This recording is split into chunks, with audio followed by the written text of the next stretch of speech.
संजू भैया छाए हुए हैं। कहाँ तो टीम में बने रहने के लाले लगे हुए थे, कहाँ अब वो टीम के लल्ला हुए पड़े हैं। 40 गेंदों में शतक। सिर्फ रोहित शर्मा ने उनसे तेज यानी 35 गेंदों में शतक टी20 के इतिहास में लगाया है। 11 चौके 8 छक्के, मतलब गुस्सा निकाला भी तो कैसे। पहले 2 टी20 मैच में फ्लॉप हुए, लगा कि अब तो भैंस गई समझो पानी में। श्रीलंका में 2 टी20 के मैचों में पहले वो अपना खाता भी नहीं खोल पाए थे। कह रहे हैं कि जब घर लौटा था तो सोच रहा था कि अब क्या होगा भाई, पर गौतम गंभीर को अपनी पारखी निगाह पर भरोसा था। वो कहते नहीं थकते थे कि अगर संजू सैमसन टीम इंडिया के लिए लंबे समय तक नहीं खेला तो वो संजू का नहीं, टीम इंडिया का नुकसान है।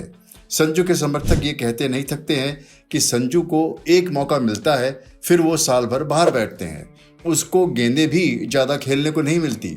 तो इस बार मैच भी लगातार मिले और पारी की शुरुआत भी करवाई गई।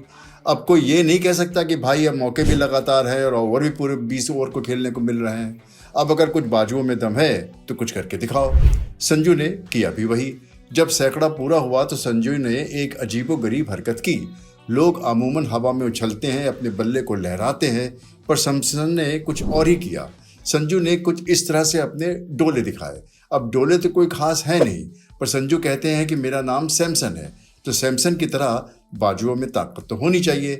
ताकत तो वैसी कि लेग स्पिनर राशिद के एक ओवर में 5 छक्के जड़ दिए।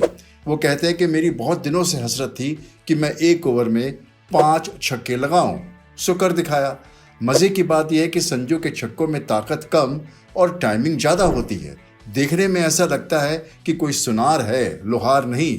संजू को मौके तो मिले, पर कप्तान सूर्य कुमार यादव और कोच गौतम गंभीर ने उनसे एक बात साफ कह दी थी, और वो ये कि भाई टीम में रहो या ना रहो, पर खेलना दिलेरी से ही पड़ेगा। ये नहीं होगा कि अपने 50 और 100 के चक्कर में टुकुर टुकुर करने लगो। हमारा फलसफा गेंद को फोड़ना ही है। अब संजू सैमसन पहुंचे 96 पर।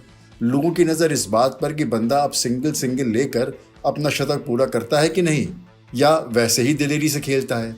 बस उन्होंने दिखाया कि जैसा कप्तान ने कहा है वैसे ही करूंगा। 96 पर चौका मार के अपनी सेंचुरी पूरी की। कप्तान दूसरे ही छोर पर था, कूद के आया और संजू को शाबाशी दी।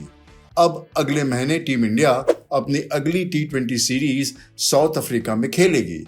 यकीनन अब संजू फ्लाइट पर साउथ अफ्रीका भी जाएंगे। हो सकता है कि संजू की यह सफलता यशस्वी जायसवाल और शुभमन गिल जैसे खिलाड़ियों को परेशान करे। आखिर वो भी तो पारी की शुरुआत करना चाहते थे, पर संजू ने बरसों इस दिन का इंतजार किया है। न जाने कितने दिन कितनी रातें इस इंतजार में बिताई हैं। अब संजू का टीम में बने रहना तो बनता है ना भाई।